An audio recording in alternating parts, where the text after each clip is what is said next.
கர்த்தருடைய நாமம் மகிமைப்படுவதாக. இந்த புதிய நாளுக்காய் கர்த்தரை நன்றியோடு ஸ்தோத்திரிக்கிறேன். இந்த புதிய நாளின் தியானத்துக்காய் எடுத்துக்கொண்ட வசனம் யோவான் சுவிசேஷம் 10வது அதிகாரம் 11வது வசனம். நானே நல்ல மேய்ப்பன், நல்ல மேய்ப்பன் நாடுகளுக்காக தன் ஜீவனை கொடுக்கிறான். உலகத்தின் பாவங்களை சுமந்து தீர்க்கிற தேவ ஆட்டுக்குட்டியானவரை எப்பொழுதும் நோக்கி பார்ப்போம். நல்ல மேய்ப்பனாகிய அவர் ஆடுகளுக்காக தன் ஜீவனையே தருகிறவர். நமக்காக தன் ஜீவனை தந்த ஆண்டவரை எப்பொழுதும் நோக்கி பார்ப்போம்.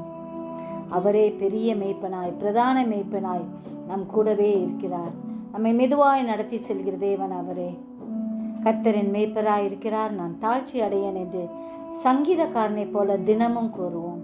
நம்முடைய ஆத்துமாக்களுக்கு மேய்ப்பரும் கண்காணியுமான ஆண்டவரையே நோக்கி பார்ப்போம். கர்த்தர் நம்மை ஆசீர்வதிப்பார். செபிப்போமா? ஜீவிக்கிறதான இயேசுவே, இந்த அருமையான நாளுக்காக நன்றியோடு ஸ்தோத்திரிக்கிறோம். நானே நல்ல மேய்ப்பன் என்று சொன்ன நல்ல மேய்ப்பனாகிய உண்மையே நோக்கி பார்க்கிறோம் ஐயா. ஜீவ பாதையில் எங்களை நடத்துகிற தேவன், மெதுவாய் நடத்தி செல்கிற தேவன் ஆண்டவரே, உடைய கரத்தில் எங்களை பூர்ணமாய் ஒப்பு கொடுக்கிறோம். அற்புதங்களையும் அதிசயங்களையும் செய்கிற ஆவியானவர் எங்களோடு கூட இருக்கிறபடியால் ஸ்தோத்திரம். இந்த நாளுக்கு வேண்டிய புதிய கிருபை, புதிய பலன், புதிய ஆசீர்வாதங்களை தந்து எங்கள் ஒவ்வொருவரையும் வழி நடத்தும்படியாய் செபிக்கிறோம் ஐயா. ஆண்டவரே, நீர் பாய்ச்சலான இடத்துல நடத்துகிற தேவன், மேய்ச்சலுள்ள இடத்துல நடத்தி செல்கிற தேவன், எங்களோடு கூட இருக்கிறீர். அதற்காக நன்றி ஆண்டவரே. அப்பா, உம்முடைய வாக்கை இறுக பற்றி கொண்டவர்களாய் உமக்காய் வாழ கிருபை தாரும்.